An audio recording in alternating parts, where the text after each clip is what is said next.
Hello बच्चों, आज हम ग्रेड 10 हिंदी बोर्ड एग्ज़ाम के लिए डे 1 प्रैक्टिस करेंगे। आज का टॉपिक है समास। समास पर आधारित 5 प्रश्नों में से किन्हीं 4 प्रश्नों के उत्तर लिखिए। ये एग्ज़ाम का पैटर्न है, लेकिन हम पाँचों के 5 ही करेंगे। तो प्रश्न क है, समास का प्रयोग भाषा में संक्षिप्तता कैसे लाता है? संक्षिप्तता का मतलब होता है छोटा करना, लंबे वाक्य को छोटा करके गहन अर्थ प्रदान करना। तो इसका उत्तर है, समास का प्रयोग भाषा को संक्षिप्त, छोटा और प्रभावी बनाता है, क्योंकि इसमें 2 या 2 से अधिक शब्द मिलकर एक नया अर्थ प्रदान करते हैं। उदाहरण, विद्यार्थी, उसका विग्रह होगा विद्या का अर्थी। प्रश्न ख, कर्मधारय समास में विशेषण और विशेष्य पद का संबंध स्पष्ट कीजिए। जो कर्मधारय समास होता है उसमें 2 पद होते हैं, पूर्व पद और उत्तर पद।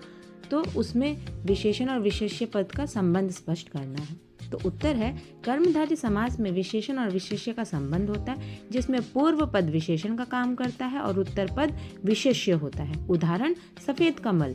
सफेद कमल में सफेद विशेषण है और कमल विशेष्य है। प्रश्न ग, राष्ट्रपति तत्पुरुष समास है कैसे?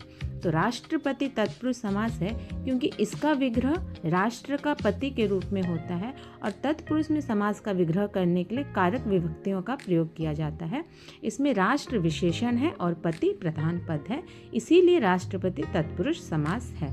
प्रश्न घ, धर्मपद सामासिक पद का विग्रह करते हुए इसका भेद बताइए। आपको इसका भेद बताना है। तो इसका उत्तर है, धर्मपद का विग्रह धर्म का पद के रूप में किया जाता है।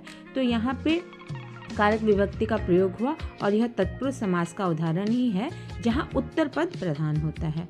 प्रश्न अंग, बहुव्रीहि समास की विशेषता बताते हुए एक उदाहरण दीजिए। तो उत्तर है, बहुव्रीहि समास में पद का अर्थ किसी अन्य व्यक्ति, वस्तु या गुण को दर्शाता है। उदाहरण, पंकज, कीचड़ में उत्पन्न। विशेष अर्थ, कमल, इसीलिए यह बहुव्रीहि समास है। कल मिलते हैं फिर प्रैक्टिस 2 के लिए।